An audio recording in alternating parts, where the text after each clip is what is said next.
Bonjour et bienvenue dans cette vidéo de formation Unity 3D consacrée au NavMesh agent, au NavMesh en général.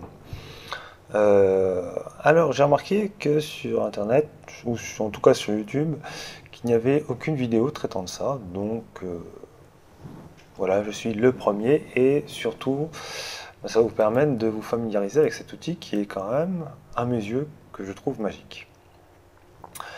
Euh, ce NavMesh agent, qu'est-ce que ça va faire? Bien, en fait, c'est ce qui va nous permettre de faire des déplacements automatiques de personnages. C'est-à-dire qu'on va créer un personnage et qu'on va lui dire de se déplacer d'un point A à un point B et il va automatiquement calculer la trajectoire pour aller de ce point A à ce point B en évitant les obstacles. Donc pour ça, on va avoir besoin, pour illustrer ça, d'un sol et d'un cube. Alors, on va bien renommer nos éléments, hein. Donc ça c'est le sol. Ici c'est un cube, on va dire que c'est un obstacle. Et on va mettre notre NavMesh ici. Donc on va dire que c'est notre personnage. Donc ce personnage va calculer sa trajectoire, bien entendu, automatiquement. Puisque c'est le but de la chose. Voilà, donc je le fais un peu plus gros. La caméra, on va la mettre en haut et on va la diriger vers le bas. Voilà. Et on va mettre, alors si possible, voilà. Et on va mettre une directional light pour qu'on puisse voir un petit peu ce qui se passe sur la scène. L'obstacle, on va le dupliquer et on va le déplacer. On va le déplacer et on va créer un petit parcours. Donc, sous-entendu, vous pouvez faire exactement la même chose. Et surtout, faire un parcours qui est personnalisé, si jamais vous avez envie de voir ce que ça donne. Donc, vous pouvez en dupliquer plusieurs, hein, et puis ça va permettre de faire des tests. Et bon, moi je vais me limiter à ça. Et on va devoir mettre quelque chose sur notre personnage. On va lui mettre un navigation, un NavMesh agent. Donc pour l'instant, on ne va pas s'occuper de ces paramètres, mais on va y venir dans cette vidéo. Simplement, on va mettre en place rapidement le déplacement de notre personnage. Et ensuite, on va un petit peu influencer sur les détails. Alors le problème, c'est que le NavMesh agent, il a besoin de quelque chose de particulier, c'est-à-dire d'un endroit où il puisse se déplacer. Les calculs qu'il va faire, il ne peut pas les faire comme ça. Il va avoir besoin d'un schéma, et ce schéma, on va le faire générer par Unity. Dans la version free de Unity, vous êtes obligé de le faire avant que le jeu soit lancé. Et pire encore, il me semble que vous ne pouvez le faire qu'à partir d'Unity. Sous-entendu que vous ne pouvez pas concevoir un niveau et demander à ce niveau de faire le schéma logique du déplacement du NavMesh une fois que le jeu est déployé. Et ce NavMesh, donc ce schéma, il a besoin de quelque chose de particulier, surtout sur la version free, c'est que les objets qui sont concernés par cette chose soient des objets statiques. Donc voilà. Comment rendre un objet statique? Qu'est-ce que ça fait? Rendre un objet statique, ça fait que normalement on ne peut plus le bouger dans notre scène. C'est-à-dire qu'il va être figé. C'est-à-dire que si je prends cet objet et que je le mets en statique, donc ça c'est dans le panneau inspector, vous avez une petite cage à cocher, statique, vous cliquez dessus, et si vous faites play, et que vous voulez bouger votre axe, et vous ne pouvez plus. Voilà, ici vous avez un message. on n'a pas pu créer l'agent parce que il n'y a pas de navmesh, donc de schéma de navigation fait. On va le faire. Donc, moi j'ai fait 3 objets, donc on va mettre ces 3 objets en statique. Et sur notre sol, on va aussi le mettre en statique. Alors ici, c'est parce que j'ai préparé la formation, en fait j'ai l'onglet navigation. Si vous voulez la voir, vous allez dans Windows et vous cliquez sur navigation. Et dans ce cas-là, il va vous le mettre. On va aller dans l'onglet Bake. Et tout en bas, on va cliquer sur le bouton, encore une fois, Bake. Là, si vous ne l'avez pas encore fait, il va vous demander de sauvegarder la scène, donc vous le faites. Et il va automatiquement faire le schéma de déplacement. Et là, eh bien, on peut voir qu'il nous a fait un schéma fait de triangles. Alors vous ne le voyez peut-être pas, hein, mais c'est des triangles, croyez-moi. Et qui fait qu'il sait qu'il peut se parcourir dans cette zone. Mais il sait par exemple qu'il ne peut pas aller entre ici et ici, puisqu'il n'y a pas de chemin entre ces choses. On va faire aussi un petit truc un petit peu particulier, c'est que l'on va créer sur notre personnage un script qui va nous permettre de définir une destination. Donc on va faire un script très simple, create C# script, donc navigation perso, bon j'ai mis perdo mais personnage. Vous le prenez, vous l'attachez à votre objet personnage et vous ouvrez ce script navigation que l'on va éditer.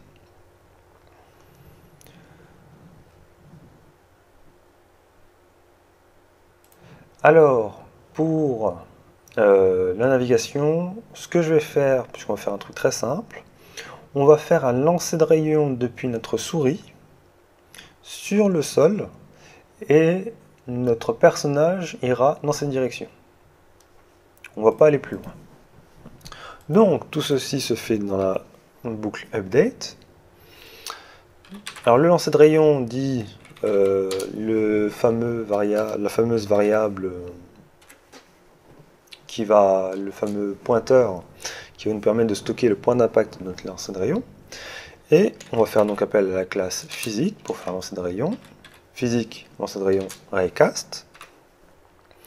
On va prendre le paramètre, comme d'habitude, notre paramètre celui-là, donc le 10e, c'est celui qu'on a vu. Donc le vecteur d'origine, ça va être un petit peu particulier, puisque on va le faire un petit peu différemment.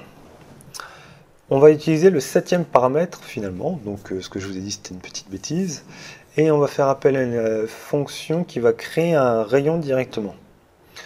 Parce que ce rayon, si j'envoie un rayon ici, si je dis que j'envoie un rayon depuis la caméra dans une direction, eh bien il ne sait pas comment est la direction. Je vais m'expliquer.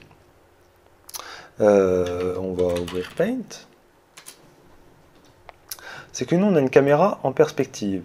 C'est-à-dire qu'elle a une zone où elle voit à peu près droit, et surtout elle va voir dans les directions. Donc sur ce plan-là, elle va voir jusqu'ici, et sur un plan plus large, ben, elle va voir jusque là et jusqu'ici. Donc elle va voir plus de choses en fonction qu'elle est éloignée. Ici, on va dire que c'est notre écran. Si je clique ici, et que nous, notre caméra, ben, elle a une position et une orientation comme ça. Alors je rappelle, hein, mes schémas sont en 2 dimensions, et il ne suffit juste que d'ajouter une 3e dimension pour que ça fonctionne en 3 dimensions. Et ben, si j'envoie un truc vertical, et ben, ça ne va pas aller, puisque ça va aller directement en face.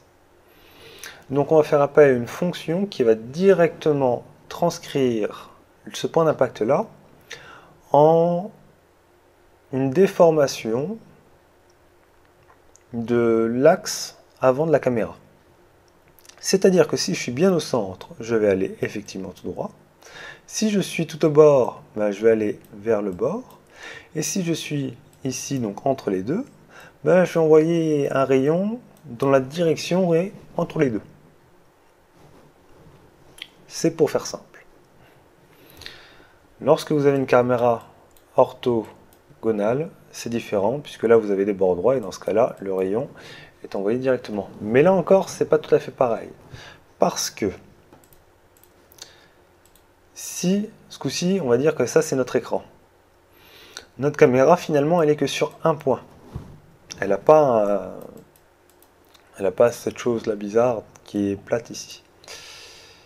Si je clique ici, et que je vais dans la direction de ma caméra, eh bien, il faut encore une fois retranscrire le point où j'ai ma souris dans le repère de la caméra et sur une surface qui n'existe pas au final.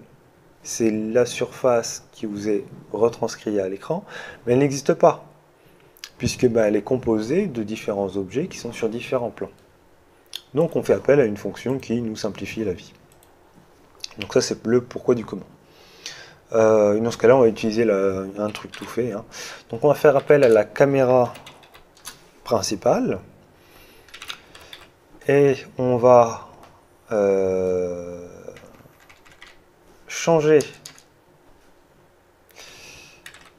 le rayon de l'emplacement de notre souris en un rayon dans le jeu. Donc c'est screen point to ray. Donc je transforme un point en rayon. Et l'endroit où on a notre pointeur, c'est l'endroit où on a notre souris. Donc notre souris c'est une entrée. C'est pas une sortie, c'est une entrée, donc input, une sortie serait output. Et la position, donc mouse position.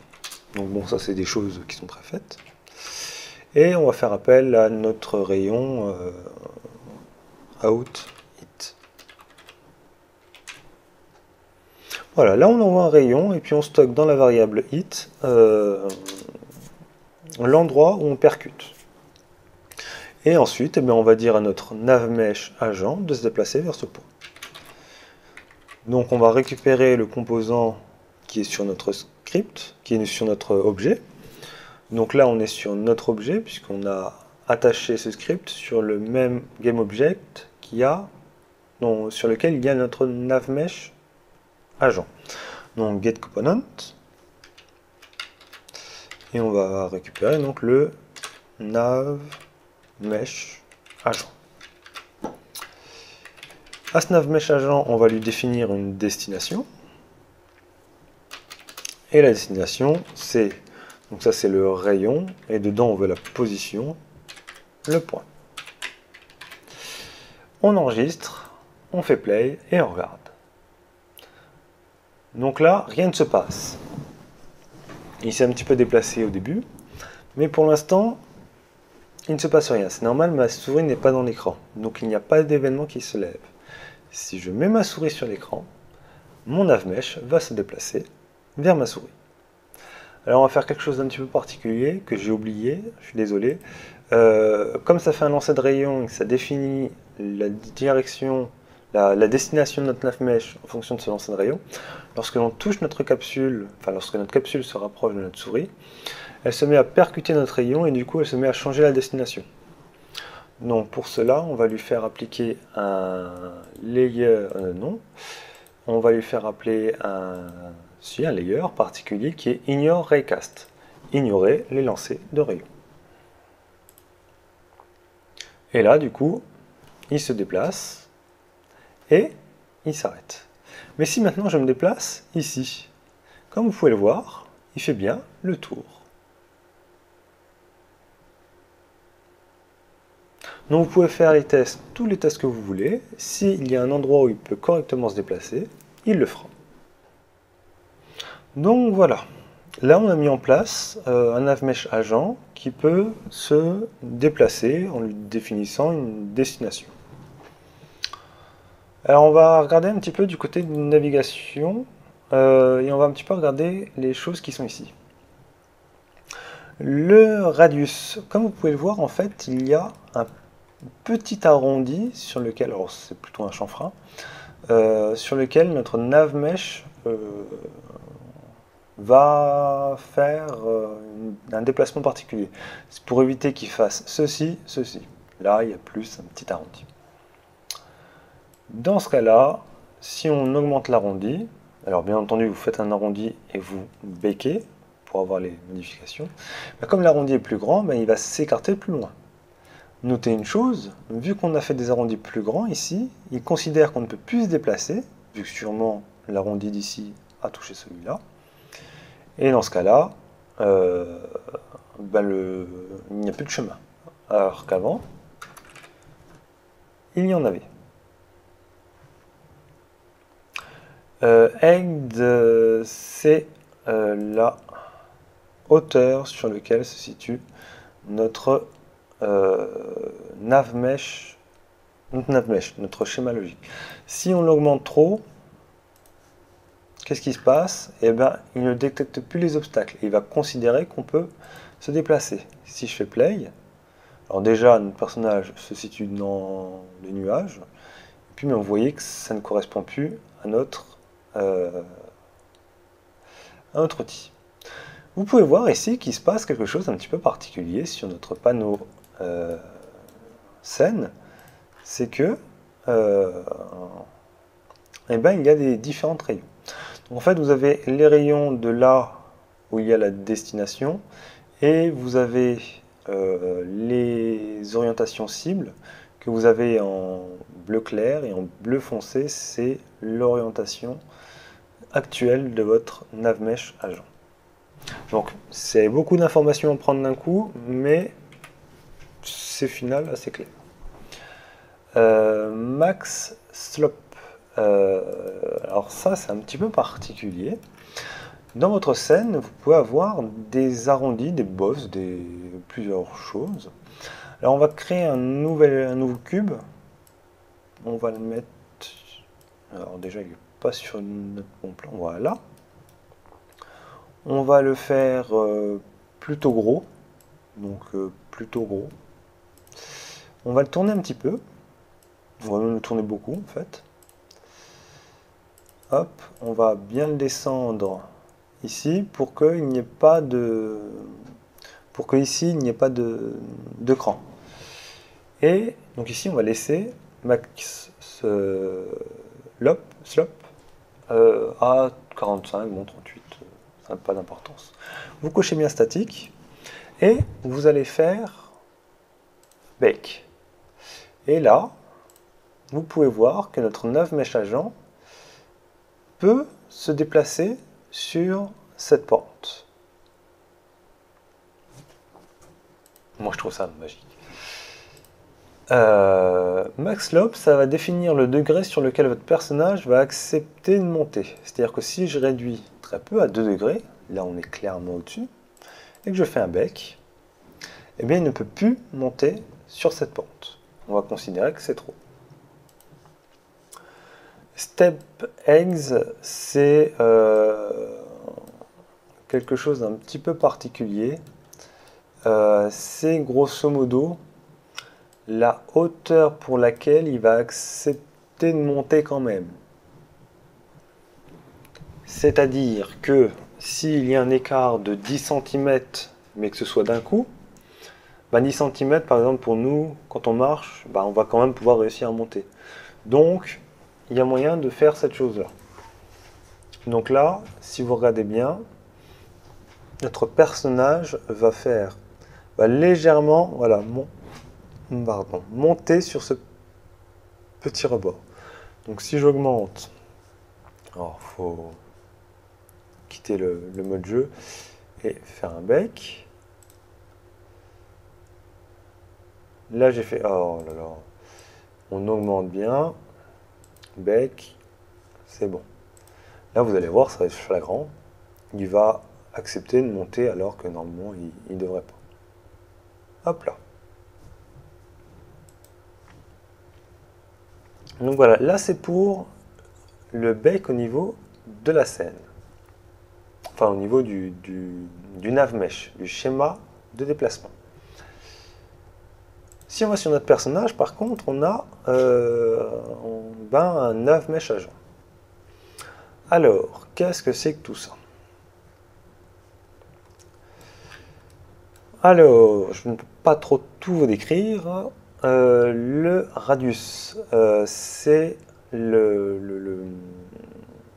distance autour duquel il va accepter de se déplacer. Donc c'est ce que vous devez adapter pour vos profils. C'est-à-dire que là, j'ai fait un truc assez gros. Normalement, il ne devrait pas me le prendre. Mais il me le prend. C'est curieux. Alors, peut-être qu'il faut refaire un bec derrière, mais ça m'étonnerait.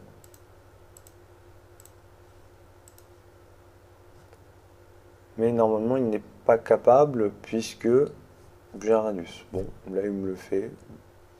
Très sincèrement, je ne sais pas pourquoi. Speed, bah, c'est la vitesse. Hein.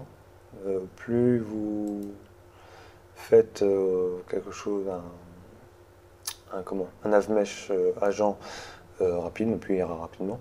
L'accélération, comme vous pouvez le voir, il ne va pas de vitesse minime, vitesse 0 à vitesse maximum. Il va faire un arrondi. Angular speed, c'est, on le voit, alors on le voyait tout à l'heure, peut-être là, voilà, non même pas. Ah si, voilà. C'est sa capacité à tourner plus ou moins rapidement. C'est-à-dire que là, on voit que il y a un petit décalage entre ma flèche et, enfin ma flèche bleu clair et bleu foncé. Donc, stopping distance, c'est la distance à laquelle il va s'arrêter. Donc attention, ça marche pas pour tout. Apparemment, c'est pas très stable. Par exemple, si je suis là, il va aller quand même jusqu'à la base. Pourquoi, je sais pas. Ensuite, il va s'arrêter. Lorsqu'on repart, il va repartir, mais il va quand même respecter les distances. Sauf si on remonte. Enfin, voilà. Mais à une certaine distance, il se met à l'accepter correctement. C'est-à-dire qu'il va s'arrêter à une certaine distance par rapport à l'objectif. Voilà. Auto traverse off mesh link, on s'en moque. Auto breaking, auto repath. Ça va autoriser à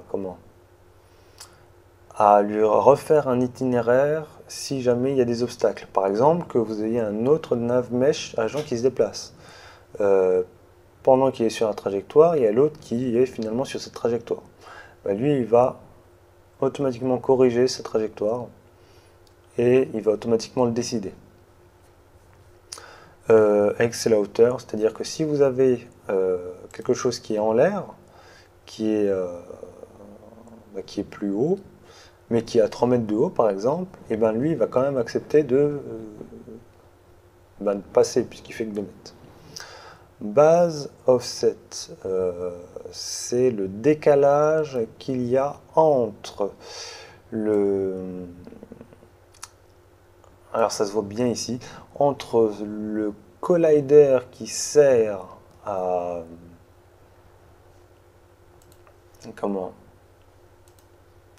se déplacer et l'objet